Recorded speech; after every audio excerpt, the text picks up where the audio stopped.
जय हिंद दोस्तों, स्वागत है आप सभी लोगों का एक बार फिर से तैयारी कर लो चैनल में। और आज की वीडियो में हम बात करेंगे हिंदी प्रश्न पत्र की, जो कि मॉक टेस्ट 1 है। इन सारे प्रश्नों के उत्तर आपको देने हैं, तो आराम आराम से मैं यहाँ पे प्रश्न और उनके जो ऑप्शंस हैं वो बोलूँगा। जवाब आपको कमेंट बॉक्स में कमेंट करते रहना है। तो दोस्तों ये चीज़ इसलिए हम कर रहे हैं क्योंकि आगामी जो हमारे एग्ज़ाम्स आने वाले हैं बहुत ही नज़दीक हैं। तो इनसे ये पता चलेगा कि आपका जो लेवल है, आपने कितनी तैयारी की है, कितनी अच्छी तैयारी की है, कितने क्वेश्चंस आप सॉल्व कर सकते हैं, ये सारी चीज़ें यहाँ पे देखेंगे। तो दोस्तों पूरी वीडियो के साथ बने रहिएगा। और अगर आपको ये टेस्ट देना है तो इससे पहले अगर आप चाहते हैं तो डिटेल्स में वीडियो चैनल में हमारे हैं, न्यू बैच जून 2021 के नाम से प्लेलिस्ट बनी हुई है। वहाँ पे इसके सॉल्व भी दिए हुए हैं और इसके बारे में जो डिटेल्ड है वो भी दिया हुआ है। तो दोस्तों पहला प्रश्न है, सिद्धों में प्रचलित महामुद्रा शब्द का अभिप्राय क्या है? ऑप्शंस दिया हुआ है, सिद्ध हेतु आसन का एक रूप, सिद्धि हेतु की जाने वाली एक क्रिया, सिद्धि प्राप्त हेतु स्त्री संसर्ग, या फिर ऑप्शन चौथा, सिद्धि प्राप्त हेतु स्त्री से विरक्ति। तो इसमें से कौन सा ऑप्शंस सही होगा, आपको जवाब देना है। तो आप कमेंट बॉक्स में अपना जवाब कमेंट कर दीजिए। फिर दूसरा प्रश्न है, जैसी के श्रृंगार में मानसिक पक्ष प्रधान है, शारीरिक गौड़ है, यह कथन किस आलोचक का है? ऑप्शंस है रामचंद्र शुक्ल, विजय देव नारायण शाही, राम पूजन तिवारी, या फिर श्याम मनोहर पांडे। तो इसमें से कौन सा उत्तर सही होगा?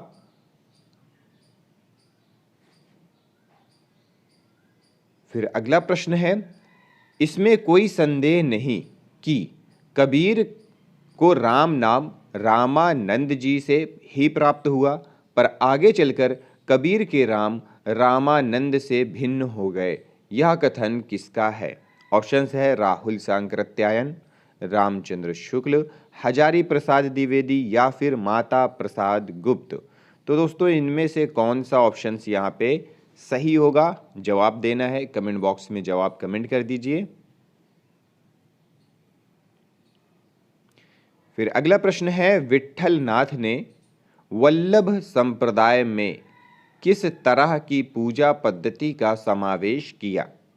ऑप्शंस है बाल कृष्ण की उपासना, युगलोपासना, राधा स्तुति, या फिर कांता भाव की उपासना। इनमें से कौन सा होगा?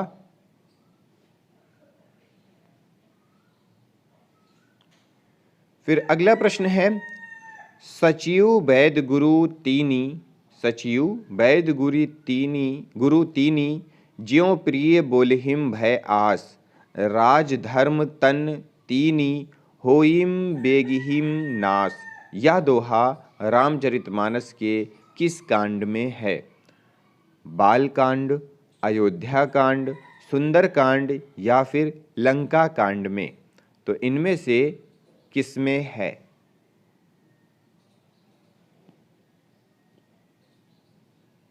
डॉक्टर पीताम्बर दत्त बड़दवाल के अनुसार रामचंद्रिका है, क्या है?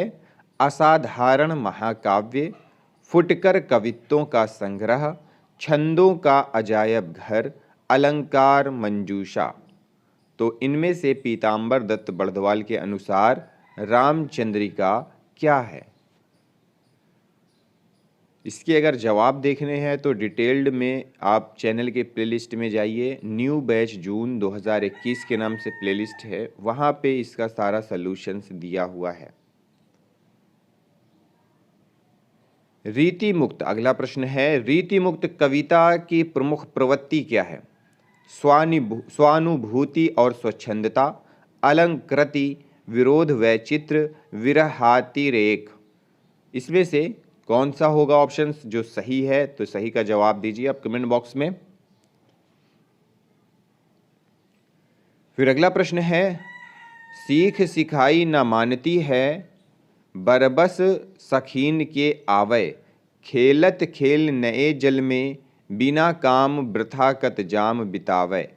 छोड़ी के साथ सहेलिन को, रही के कौन सवादही पावै, कौन परी यह बानी, अरिनीति नीर भरी गगरी ढरकावय।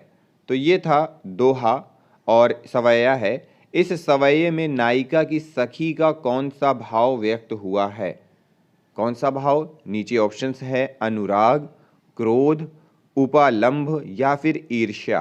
तो इनमें से कौन सा भाव है, उसका जवाब हमें कमेंट बॉक्स में देना है।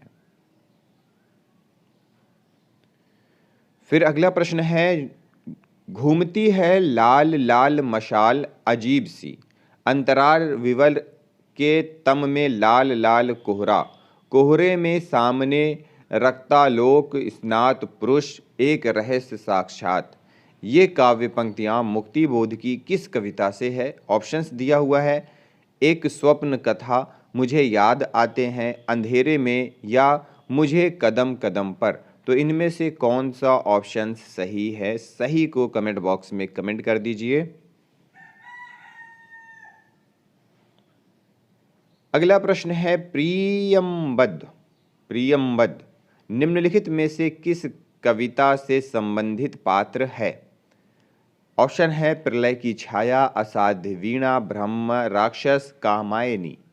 तो इनमें से किसका पात्र है? फिर प्रश्न है, मधुशाला का प्रकाशन वर्ष क्या है? ऑप्शंस है 1935, 1934, 1936 या फिर 1933। कौन सा जवाब सही होगा? मधुशाला का प्रकाशन वर्ष पूछ रहा है।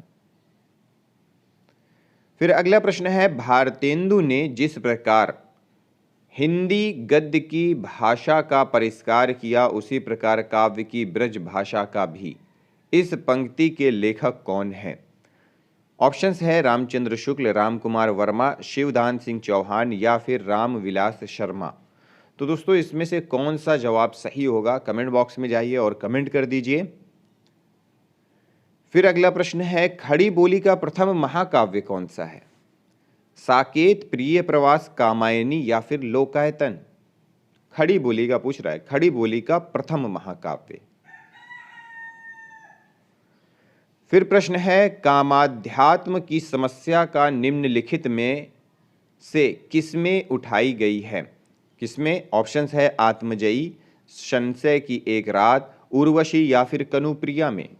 कामाध्यात्म की समस्या किसमें उठाई गई है? ऑप्शंस यहाँ पे दिए हुए हैं।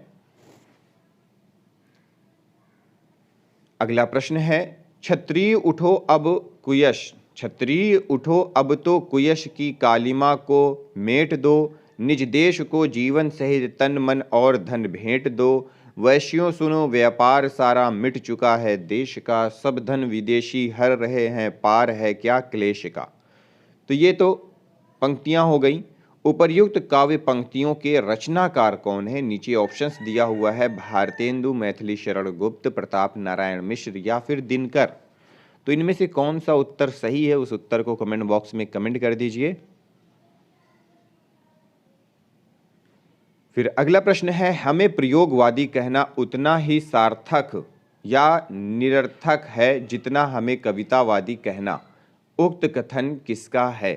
ऑप्शंस है अज्ञेय, मुक्तिबोध, लक्ष्मीकांत वर्मा या फिर कुंवर नारायण सिंह। फिर प्रश्न है, आधुनिक नारी अब अपनी पूरी गरिमा, देह संपदा और वास्तविक सम्मान के साथ आई है। औरतें अब औरतें हैं, वे झूठी सती या वेश्याएं नहीं हैं। इसलिए नई कहानी खलनायिकाओं से शून्य है। नई कहानी के संदर्भ में उपर्युक्त कथन किसका है? ऑप्शंस है कमलेश्वर, राजेंद्र यादव, मोहन राकेश या फिर निर्मल वर्मा का। किसका है? यहाँ पे ऑप्शंस दिए हुए हैं।